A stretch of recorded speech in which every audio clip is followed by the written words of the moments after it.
Mapagpalang araw sa inyo, dear listeners. At pati na rin po sa inyo, Miss Kay. Nais ko lang ibahagi sa inyo ang kwento ko.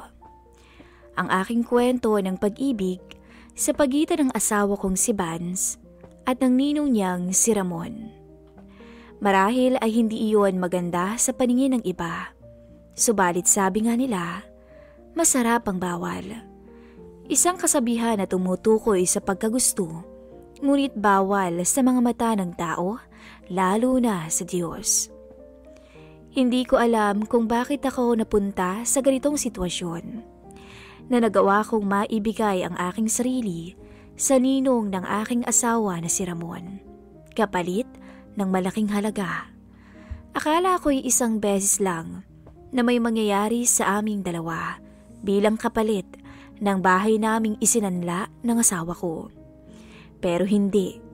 Nagpatuloy ang namagitan sa aming dalawa at ang hindi ko inaasahan ay nabuntis niya ako. Bago ko ipagpatuloy ang aking kwento, nais ko po munang magpakilala sa inyo. Ako nga pala si Veronica. Hindi ko tunay na pangalan. Isang Batanggenya, ngunit nakatira na ngayon sa isang lungsod sa Maynila. Dito kasi nakatira ang asawa kong si Vance at dito na rin namin napagpasyahan na manirahan, lalo pat narito ang trabaho naming dalawa. Nakilala ko si Vance dahil sa matalik kong kaibigan na si Minerva. Katrabaho niya kasi si Vance. Nasa iisang departamento lamang sila sa isang kumpanya. At nang malaman ni Minerva na single si Vance, ay agad niya itong nireto sa akin. Si Minerva ay nakatira rin sa Batangas. Simula elementarya hanggang sa kolehiyo, ay pareho kami ng paaralang pinasukan, kung kaya't naging matalik ko siyang kaibigan. Nang makapagtapos kami ng pag-aaral, ay agad kaming umalis sa lugar namin upang makahanap ng trabaho. Ako ay tapos sa kursong accountancy, samantalang si Minerva naman ay nagtapos sa kursong business administration. Ilang beses din kaming nag-date ni Vance noon, hanggang sa napalapit na ang loob namin sa isa't isa. Hindi naman kasi mahirap mahalin ang lalaki, dahil hindi lang siya mabait, sweet pa. Si Vance ay malaking tao. Malaki ang kanyang pangangatawan dahil patak ito sa gym. Samantalang ako ay sakto lang at nasa 5'2" naman ang height ko. Maliit kung ikukumpara sa kanya. Ilang taon din kaming naging magkasintahan ni Vance hanggang sa napagpasya namin, Miss Kay, na tuldukan ang kabanata ng pagiging magkasintahan namin at buksan ang panibagong kabanata ng pagiging mag-asawa. Nagpakasal kami ni Vance sa West. Bumili rin kami ng bahay at lupa na pagmamayari ng kanyang ninong Ramon, na ngayon ay mag-isa na lamang sa tinitirahang bahay nito malapit sa lupang binili namin. 49 years old na ang ninong Ramon niya. Nasa United States na ang anak nitong si Hector at ang asawa naman ng matanda ay ilang taon nang namayapa. Sa totoo lang, mabait si Ramon. Para na nga siyang pangalawang ama ng aking asawa. Kaya nga nang sinabi nitong ibebenta na lang niya sa amin sa mababang halaga ang lupa at bahay na kalapit ng bahay niya, ay agad naming binili yun ni Vance. Sa pagdaan ng buwan at taon, ay naging masaya naman ang pagsasama naming mag-asawa. Ganun pa rin ang trato niya sa akin. Sweet pa rin. Subalit wala pala talagang perpektong pagsasama. May isang bagay kaming pinoproblema. Ilang taon na kaming kasal ni Vance. Subalit hindi ko pa rin siya mabigyan ng supling. Nagpakonsulta ako sa doktor at sinabi naman itong malusog ako at kayang-kaya kong magbuntis. Magpahinga lang muna raw ako at huwag ma-stress. Yun nga ang ginawa ko, Miss Kay. Nag-resign ako sa trabaho at naging isang full-time housewife sa asawa ko. Ngunit dumating kami sa puntong inaway ako ni Vance dahil sinisisi niya ako. Hindi ko pa rin makalimutan ang una naming pag-aaway. Ang kauna-unahan naming alitang dalawa na nauwi sa sakitang pisikal. Naalala ko pa kung paano ako umiyak ng magdamag dahil sa mga masasakit na sinabi niya na paulit-ulit na rumereplay sa aking utak. Araw ng Biyernes.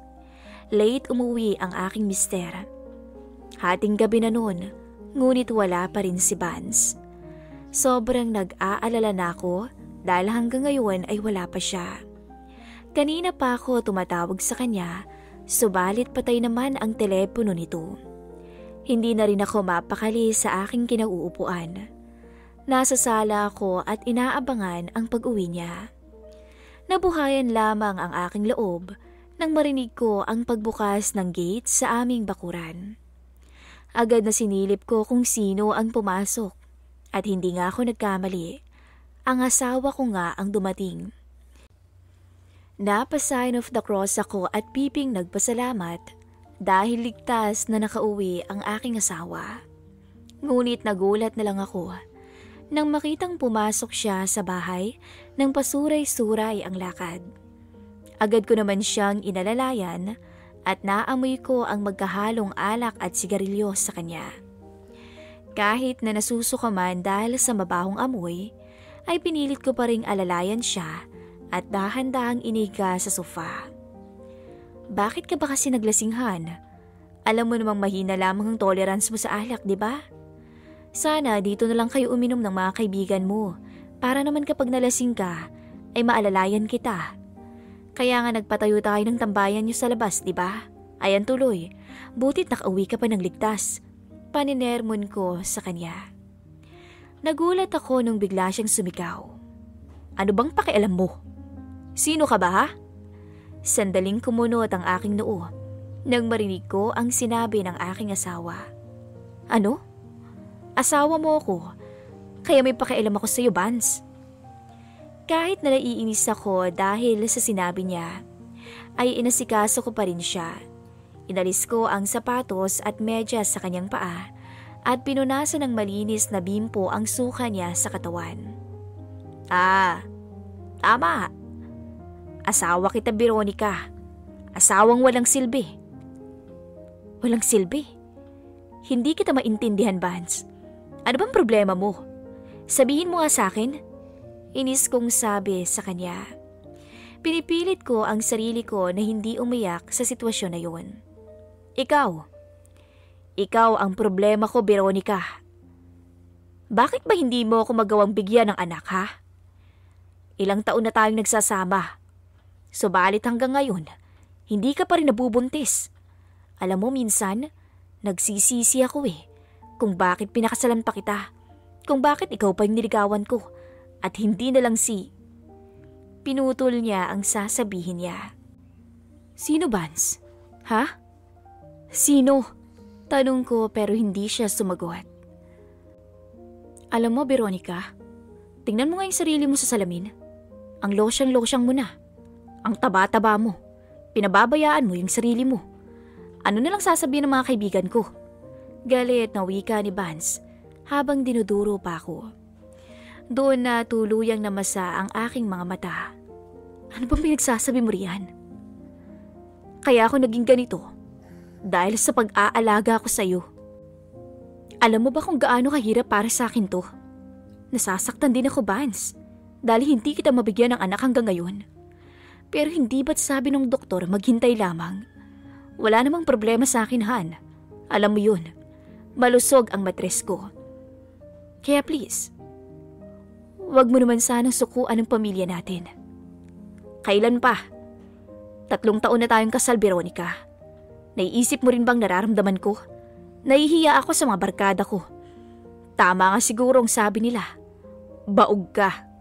Baog ka, Veronica. Sigaw ni Vance sa akin. Hindi ko maatim ang mga masasakit na sinasabi niya sa akin ngayon. Paano niya nasabi ang lahat ng yun sa harapan ko? Isa pa, sabi naman ni Doc ay healthy ako at walang mali. Kailangan lamang na matinding tiyaga at pag-unawa upang makabuo kaming dalawa. Pero paano kami makakabuo kung ganito ang nangyayari sa amin? Hindi yan totoo, Vance. Alam mong hindi yan totoo. Alam mong sinabi ni Doc nung nagpa-check up tayo. Nauutal na sabi ko sa aking asawa. Bakit kasi? Hindi ka rin magpatingin nang malaman nating dalawa kung sino sa atin ang may depresya. Dahil sa sinabi ko ay mas lalong nagalit si Vance. Inihagis niya ang base na nasa mesa sa harapan ko. Napapikit ako ng mariin. Mabuti na lamang at tumama ito sa sahig. So anong point mo? Sinasabi mo bang ako ang baog kaya hindi ka mabuntis-buntis ha? Ganun ba yun? Maras akong napailing sa sinabi niya. Napa-address ako dahil biglang tumayo si Vance at akmang lalapit sa akin. Para tong naging demonyo kung titingnan at isang tigre na handa akong lapain. Wala naman akong sinabing paugkahan eh. Ang akin lang, sana'y maintindihan mo ang sitwasyon nating dalawa. Intindihin mo rin naman ako. Ginagawa ko naman ang lahat, di ba? Please, malalampasan natin to. Mahal kita, Vance. Sana'y ikaw rin sa akin. Makakabuo rin ta. Naputo lang aking sasabihin nang bigla siyang magmura ng paulit-ulit. Pinaghagis ni Vance ang mga bagay na nakikita niya. Kahit nga yung TV namin ay pinagdiskitahan niya rin. Wala akong nagawa, kundi ang tingnan lamang siya habang umiiyak. Natatakot ako. Ilang minuto rin ang nakalipas nang mapagpasyan kong awatin siya. Ngunit bigla niya akong nasampal ng malakas. Hindi ko na alam kung anong mga nangyari. Basta't ang alam ko lang, nagising na lamang ako kinabukasan na nakahiga sa malamig na sahig habang napakagulo ng aming bahay. Bumangon ako at hinanap si Vance sa loob ng bahay. Pero wala na siya. Siguro ay pumasok na sa trabaho. Tumigil ako sa pagtatrabaho dahil ang sabi ng doktor ay mas makakabuti raw na sa bahay ako para walang stress at madali lang kaming makabuo ni Vance. Ngunit hindi ko naman alam na pati pala sa loob ng bahay ay mas na-stress ako. Simula nung pinagbuhatan ako ng kamay ni Vance, ay wala akong narinig mula sa kanya. Kahit isang sorry. Halos gabi-gabi ay umuuwi rin siyang lasing. Habang ako naman ay lumalabas at tumatambay sa maliit na kubong pinagawa namin sa likuran ng bahay. Aaminin ko, malaki ang pagtatampo ko sa aking asawa dahil sa nangyari. Subalit wala naman akong magawa upang solusyonan ang aming alitan dahil sa natatakot akong lapitan siya. Naging marahas si Vance. Sa paglipas ng araw, hindi nadaan sa magandang usapan ang aming pag-aaway. Minsan ay kakausapin ko siya, ngunit tila wala itong naririnig. Minsan ay hindi na rin to nakakauwi at wala ng perang ibinibigay. Wala akong mapagsabihan ng problema ko. Kung kaya't umiiyak na lamang ako sa tuwing naiisip ko ang buhay namin ngayon ng asawa ko. Kahit si Minerva na kaibigan ko ay hindi ko rin nakokontak. Gusto ko nga sanang umuwi na lamang sa aming probinsya at iwan muna si Vance. Subalit nangingibabaw pa rin ang pagmamahal ko sa kanya. Kahit na ganoon ang nangyayari. Martir na akong martir, pero mahal ko ang asawa ko. Hindi ko lubusang maisip na hindi lang emosyonal ako nasaktan ng aking asawa. Pati pala pisikal ay kaya niya akong saktan. Hindi ko alam kung anong pumasok sa isip ng aking asawa para gawin niya yon sa akin. O baka naman, ganito talaga ang ugali niya at ngayon ko lang nalaman. Sabi nga ng nanay ko, makikilala mo lang ang taong karelasyon mo kapag naging mag-asawa na kayo at makakasama mo na siya sa iisang bubong. Hindi nga nagkamali. Tama nga ang sinabi niya. Ngayon ko pa lamang lubusang nakikilala ang aking asawa. Isang araw, dumalaw sa amin si Ninong Ramon. Nakita niya ang pasa malapit sa aking labi. Alam kong gusto niyang makialam sa pagitan naming dalawa ni Vance. Kung kailangan mo ng tulong, Iha, sabihan mo lang ako. Ayos lang ho ako, Ninong. Medyo nagkainitan lang po kami ni Vance nung nakaraan dahil lasing siyang umuwi. Veronica, pinapaalala ko lang sa'yo, Iha. Hindi na uso ang martir sa panahon ngayon. Kahit anak-anakan ko yang si Vance, hindi ko kukonsintihin ang maling ginagawa niya. Niyakap ako ni Ramon. Sa pagkakayakap niya, ay nakahanap ako ng karamay at masasandalan. Sige na, Iha, at baka maabutan pa ako ni Vance ay kung ano pang isipin niya. Ayoko pa sana siyang umalis, ngunit tama siya. Baka kung ano pang isipin ng asawa ko kung sakaling maabutan niya kami sa ganong sitwasyon. Isang gabi, biglang inuwi ni Minerva ang aking asawa na lasing at hindi na makatayo. Ngayon ko lamang ulit nakita si Minerva simula nung kinasal kami ni Vance. Hindi ko na rin siya nakakausap o kahit text o tawag man lang. Minsan ay tinatawagan ko siya subalit out of coverage naman ang telepono niya. Para niya akong kinut off at kinalimutan bilang isang matalik niyang kaibigan. Minerva? Tawag ko at tinulungan siya sa pagbubuhat sa aking asawa. Ano bang nangyari? Bakit lasing na naman si Vance? Saan ba kayo galing? Tanong ko nang mailapag namin si Vance sa kama. Wala bang nababanggit ang asawa ko sa'yo? Lagi na lang siyang ganyan. Ikaw, kumusta ka na pala? Hindi nakasagot si Minerva. Ni hindi nga niya ako matingnan. Hindi ko alam kung anong problema, pero pakiramdam ko ay may tinatago siya sa akin. Pasensya ka na, Veronica. Busy lang kasi ako sa trabaho eh. Aalis na rin ako. May pupuntahan pa kasi ako eh. Pakisabi na lang kay Vance na nauna na ako. Salamat. Sabi niya at nagmamadaling umalis sa bahay namin. Napakunot ang aking noo habang nakatingin sa nakabukas na pinto kung saan lumabas si Minerva. Huminga na lamang ako ng malalim at napailing. Wala na akong hinintay pang oras. Inasikaso ko na agad ang aking asawa. Mabuti na lamang at mahimbing tong natutulog, kung kaya't maayos ko siyang napalitan. Ilang minuto rin akong nakatitig sa mukha ni Vance. Kinagat ko ang aking labi, tsaka napaiyak. Hindi ko alam kung bakit umabot kami sa ganito. Hindi ko inaasahan na magiging ganito ang relasyon naming dalawa na dati naman rin masaya. Buwan na rin ang nakalipas. Subalit hindi pa rin namin naaayos ang alitan naming dalawa. Hindi na rin naman ako makatulog dahil bumabagabag pa rin sa akin ang reaksyon ni Minerva nang kausapin ko siya. Para tong nahihiya na hindi rin makatingin sa akin. Mayroon ba tong nagawang kasalanan kung kaya't ganun na lamang ang reaksyon niya nang kaharap ako? Kinabukasan, as usual.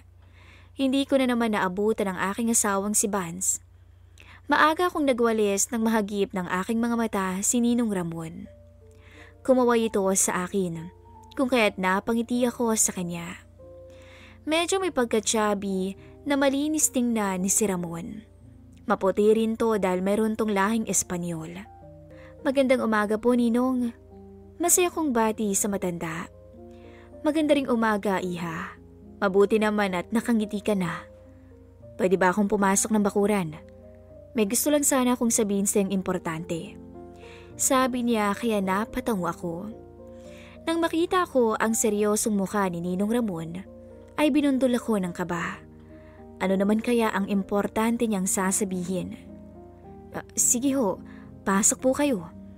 Sagot ko at pinagbuksan siya ng gate. Nang makapasok ay napalingon-lingon siya sa paligid. Alam ko kung sino ang hinahanap niya, kaya mabilis akong nagsalita. Si Vance po bang hinahanap niyo? Maaga po siyang umalis eh.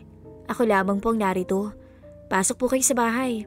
Pasensya na kayo't medyo magulo, hindi pa kasi ako nakakapaglinis. Magalang kong sabi sa kanya. Tumango si Ninong Ramon. Pumasok sa aming sala at umupo sa may sofa. Dire-diretso naman akong pumunta sa may kusina at pinagtimplahan ang matanda ng kape. Nang matapos ay inilapag ko yun sa mesa at umupo sa harapan niya. Pasensya na kayo, Ninong. Kape lang munang may offer ko sa inyo. Hindi pa kasi nakakapagbigay sa akin ng pera si Bansi. Nadidelay raw kasi yung sahod niya. Paumanhin kong sabi kay Ninong Ramon. Rinig ko ang pagtikim ng matanda matapos humigop ng kape. Salamat sa kape, Iha. Pero pasensya ka na rin. At dediretsahin na kita. Naniningil na ang kumpare kong si Rick, Iha. Ho? Naniningil ho para saan? Si Vance. May malaki siyang pagkakautang sa kanya. Pati na rin sa akin, Iha. Hindi lang yun. Hindi pa rin fully paid ang bahay at lote niyo. Alam mo ba to? Nang marinig ko ang sinabi ng matanda, ay napaawang ang aking labi. Nalalaki rin ang aking mga mata dahil sa gulat. Wala akong kaalam-alam na umuutang pala si Vance at mas worse pa ay hindi fully paid ang bahay namin. Pero ang sabi po ni Vance ay, Teka, totoo ba talagang sinasabi niyo, Ninong? Hindi po ba kayo nagbibiro? Sabi sa akin ni Vance ay fully paid na ang bahay at lote namin. Buong savings ko ay idinagdag ko po rito sa bahay at lote na to. Kaya paanong? Naputol ang aking sasabihin nang magsalita ang matanda.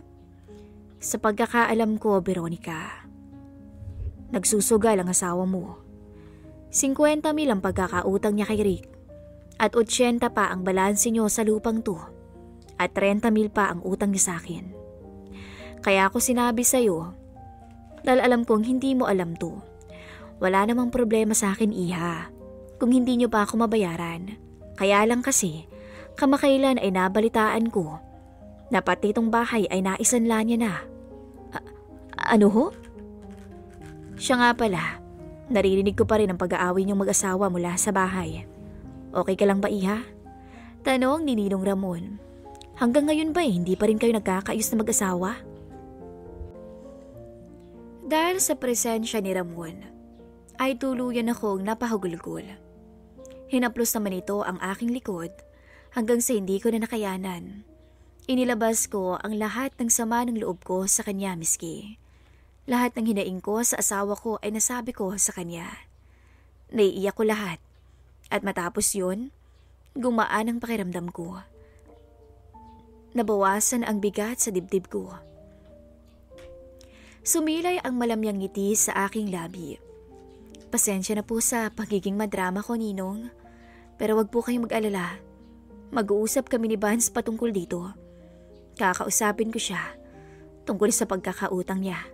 Sabi ko sa matanda. Nagulat ako nung biglang hinawakan ni Ninong Ramon ang aking kamay na nakapatong sa aking makinis na hita. Iha, kapag naulit-ulit na pagbuhatan ka ng kamay ni Vance, ay huwag kang mahihiyang pumunta sa bahay ko. Mas ligtas ka ron kaysa sa bahay kubo na nasa likuran niyo. Napatingin ako sa kanya. Napabuntong hininga ang matanda, tsaka napaiwas ng tingin. Alam mo, naririnig ko ang iyak mo mula sa kwarto ko. Kung kaya't alam ko lahat, Iha. Gusto mo bang tulungan kita? Kakausapin ko ang inaanak ko para sa'yo. Hindi na po, Ninong. Away po namin to na mag-asawa. Tsaka kasalanan ko rin naman dahil hindi ko siya mabigyan ng anak. Iha, sa tingin ko'y hindi ikaw ang may komplikasyon, kundi ang asawa mo. Si Vance ang may problema at hindi ikaw. Dahil ang kapatid ni Vance na si Luis ay hindi rin nagkaanak, kaya huwag mong sisihin ang sarili mo. Marahil kaya nagkakaganyan si Vance dahil alam niya sa kanyang sarili na siyang may deprensya, kaya naghahanap lang ng masisisi. Naiintindihan ko ang pinagdadaanan ni Vance, pero ang di ko maintindihan ay bakit kailangan ka pa niyang saktan. O siya, babalik na ako sa bahay ko. Sinabi ko lamang sa iyo ang mga nalalaman ko. Kailangan mo rin kasi itong malaman dahil ikaw ang asawa niya. Basta't kapag may kailangan ka, huwag kang mahihiyang kumatok sa pinto ko. Palaging nakabukas ang bahay ko para sa'yo. Manginang sabi ng matanda na may halong paglalambing. Napatango na lamang ako at nagpasalamat kay Ninong Ramon. Nang gabing ring yun, ay kinumpronta ko si Vance tungkol sa utang at hindi pagbayad niya ng fully paid sa bahay. Pasensya ka na. Bumabawi naman ako eh. Sadyang minamalas lang talaga ako. Pero pag nanalo naman ako, mababayaran ko lahat, Veronica. Vance! Nag-iisip ka ba? Alam mo, yan ang problema ko sa iyo eh. Hindi mo ako maintindihan. Mabuti pa si Minerva. Naiintindihan niya ako. Ikaw na asawa ko ay hindi. Biglang sigaw ni Vance kung kaya't naistatwa ko. Si Vance naman ay natigilan at napaiwas ng tingin dahil parang nadulas siya sa mga sinabi. Ano? At bakit nadamay rito ang kaibigan ko? Sabihin mo sa akin ang totoo, Vance. Mayroon ba kayong relasyon? Tapatin mo nga ako. Sigaw ko sa kanya. Mabuti pa si Minerva. Bakit? Si Minerva bang inuuwian mo? Ha? Kaya ba nung nakaraan siyang nagatid sa'yo dito? Bakit, Vance? Mas masarap ba siya? Hindi ako matingnan sa mata ni Vance, kagaya ng ginawa ni Minerva sa akin. Doon ko napagtanto na mayroon ngang lihim na relasyon ng dalawa at matagal na silang o matagal na niya akong niloloko. Tang-inang buhay to. Sigaw ni Vance at mabilis na umalis sa bahay. Napayak na lang ako noon dahil sa sobrang sakit ng nararamdaman ko. Gusto kong untugin ang aking ulo, pagsusuntukin ang aking dibdib dahil sa sobrang sakit. Durog na durog ang puso ko at wala akong karamay sa loob ng maliit naming tahanan ni Vance. Biglang sumagi sa isip ko ang sinabi ni Ninong Ramon kanina. Huminga ako ng malalim at napagpa siyang pumunta sa bahay niya. Bandang 11:00 noon nang binulabog ko ang bahay niya. Nang makita niya ako, ay agad na sumilay ang pag-aalala sa mga mata ng matanda. Pumunta ba naman ako roon na gulo-gulo ang buhok at magang-maga ang mga mata. Veronica, tawag ng matanda sa akin.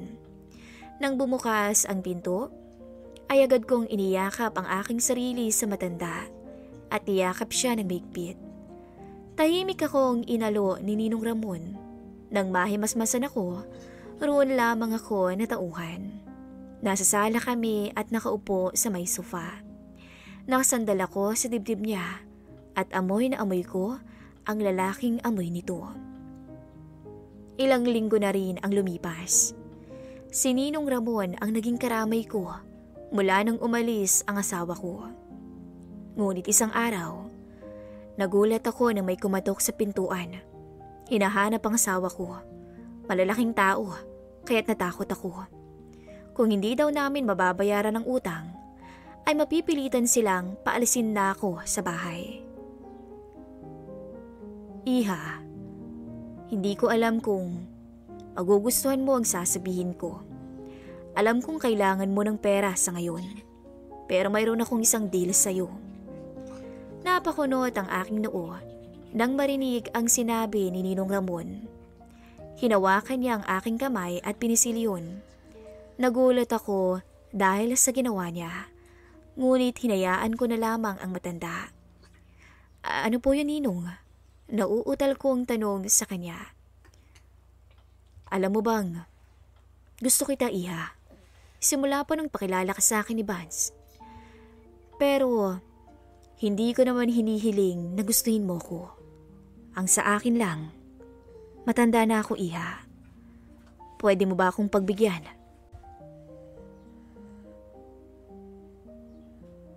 Alam kong mahirap itong gagawin mo, pero desperado na ako. At desperada ka rin. Huwag kang mag-alala.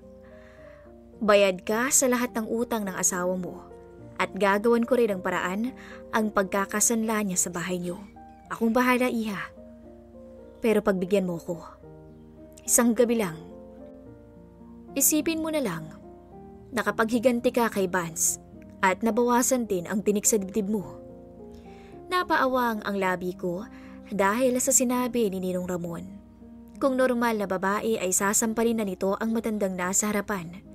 Pero hindi ko alam kung bakit parang pakiramdam ko ay nakaramdam ako ng excitement sa sinabi ni Ninong Ramon.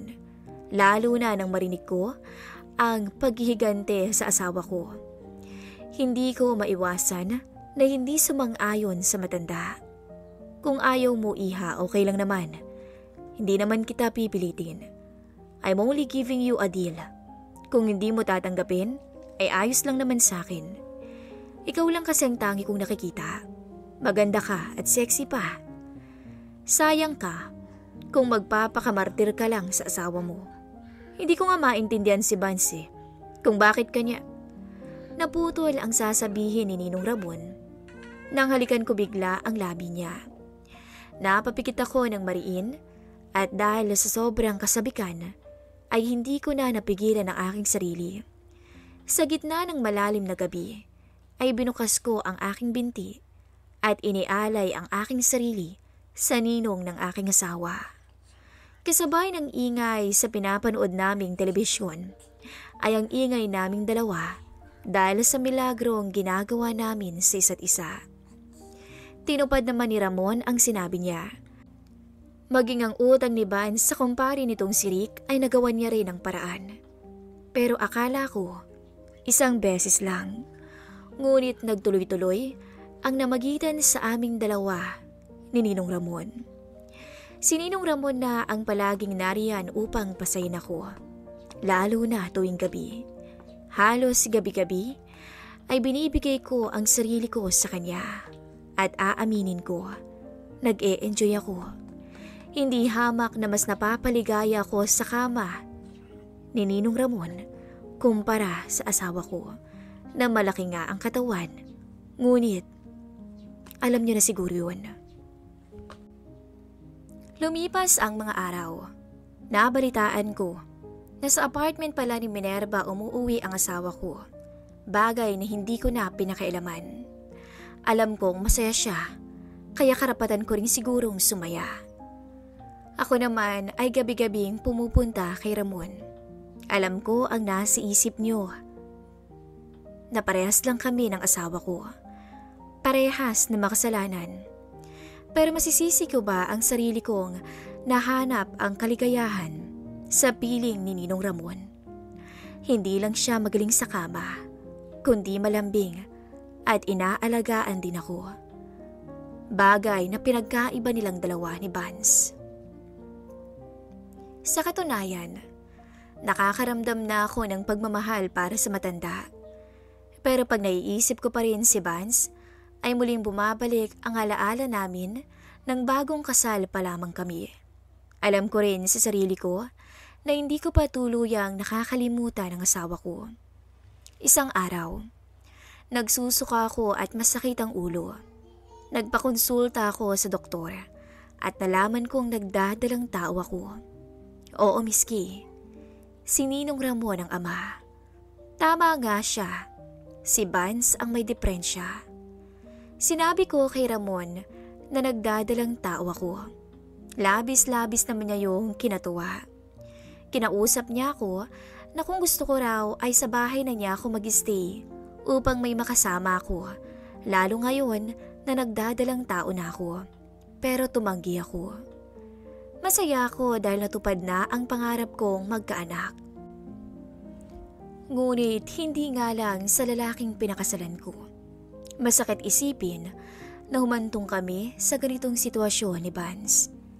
Isang araw, nagulat na lamang ako nang dumating sa bahay si Vance. Humihingi ng sorry. Napagtanto daw niyang hindi talaga niya mahal si Minerva at nadala lamang siya. Bagay na hindi ko matanggap.